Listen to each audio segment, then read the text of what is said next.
With your latest news, I'm April Cummings. His Excellency Governor Martin Roper announces the dates of the upcoming election have been moved up at the request of the Premier. I will be issuing a proclamation on Sunday, 14 February 2021, dissolving the Parliament in accordance with Section 84(2) of the Cayman Islands Constitution. I will, by proclamation, set Wednesday, 14 April 2021 as the date for the next general election, replacing the May general election date, as the Constitution sets out a maximum of 2 months between the dissolution of the Parliament and a general election. Mr. Roper says the date ensures that no newly registered eligible voters are disenfranchised. Returning officers, he says, will be issued writs setting nominations day as Monday, March 1st, 2021, just over 2 weeks from the dissolution of Parliament. The governor says it will allow time for potential candidates to prepare. I have been assured by the Supervisor of Elections that the Elections Office will be able to deliver a smooth, fair and transparent general election on this new date. Cayman Islands general elections have historically had excellent voter turnout, and I encourage all voters to exercise their democratic right and vote in the 14 April 2021 general election. The Premier, meantime, issues a statement outlining his reasons for the change. Radio Cayman's John Anglin has more on that. Despite the fact that Parliament was due to be dissolved on March 29th and no further meeting is being planned by the government, the Premier says the opposition and others continue to press for the removal of the Speaker. Currently, and for the second time, the leader of the opposition is circulating a letter seeking signatures of at least 7 members to call a special meeting of the House to debate a motion of no confidence in the Speaker.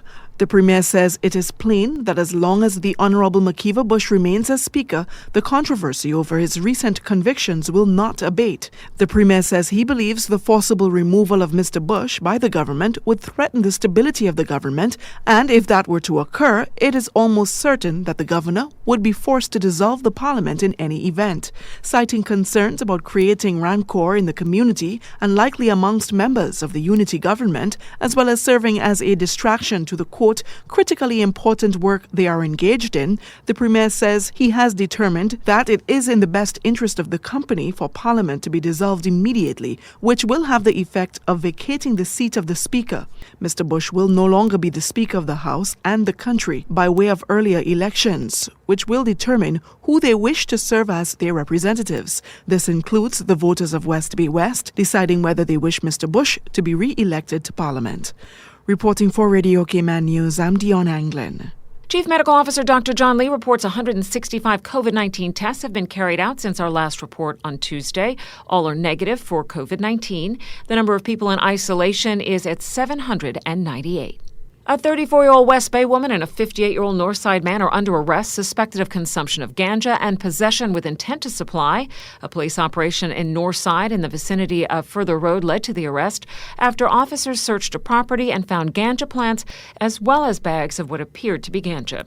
The matter is under investigation. Cayman Airways announces its return to service plans and hosts a special open house for the Boeing 737 MAX 8s.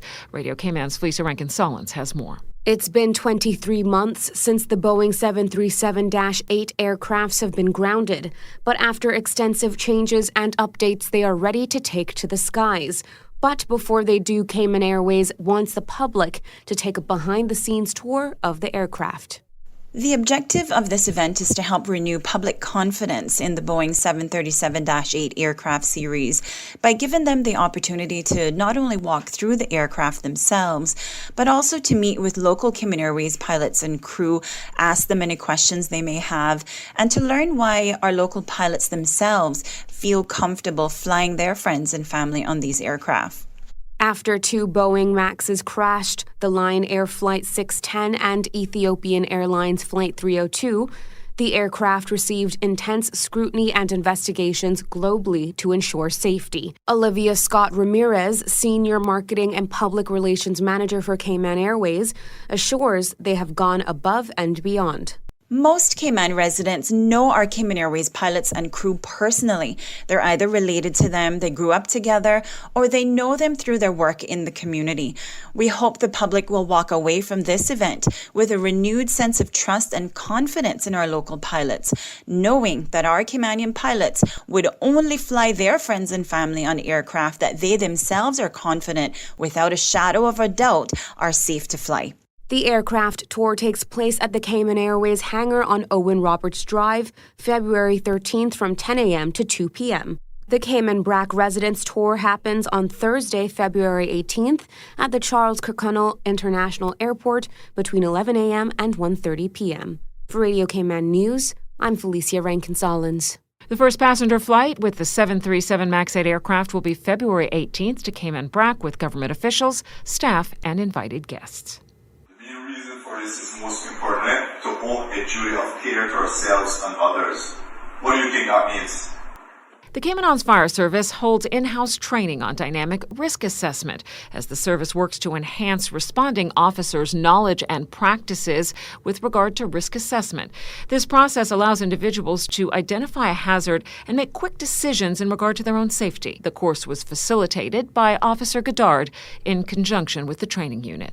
The National Gallery's newest exhibition explores the artistic career of Horacio Esteban. It's called Alchemy. As Radio Cayman's Shanda Gallego reports, the new exhibition is the artist's first full-scale solo show, and it presents an illuminating portrait of his 25-year career. Known as one of the leading sculptors in the Cayman Islands, Horacio Esteban in Alchemy shows the artist's remarkable ability to transform natural materials into wondrous objects. Speaking to CIGTV, Mr. Esteban explains the exhibition has been in the works for about 2 years with the National Gallery. It basically revolves around the scope of my work, which range from our local materials in Caymanite, local cedar, maiden plum roots, sea fan, gorgonians, basically local elements that sort of I've had a draw to. A lot of the themes are just imaginary concepts and animals that sort of are not real, but done in a manner where they could have been at some point in time in history. Works include the artist's private collection as well as artwork from the National Gallery's permanent collection, the collections of the Office of the Premier, the Cayman National Cultural Foundation, and several private collections. Mr. Esteban says his inspiration comes from pushing himself beyond his own limits. Indigenous materials is also a huge inspiration, trying to figure out ways to best utilize them and just through observation of observing nature, people, life. Pretty much that's the crux of my inspiration. NGCI Director Natalie Urquhart says the artist transports us through his remarkable talent and the power of our own imagination to a place of wonder. So our curatorial team of myself, William Helfreck and Kerry Ann Chisholm have had so much fun working on this project with Horacio. You know, when we work with different artists, often you see paintings in the National Gallery, you might see sculptures, but you've really never seen anything like the work on display by Horacio Esteban. The exhibition runs until March 24th, 2021, and is open from 10 a.m. until 5 p.m., Monday to Saturday. Admission is free. Shanda Gallego, Radio Cayman News. Thank you, Shanda. That is your latest local news from Radio Cayman's newsroom. I'm April Cummings.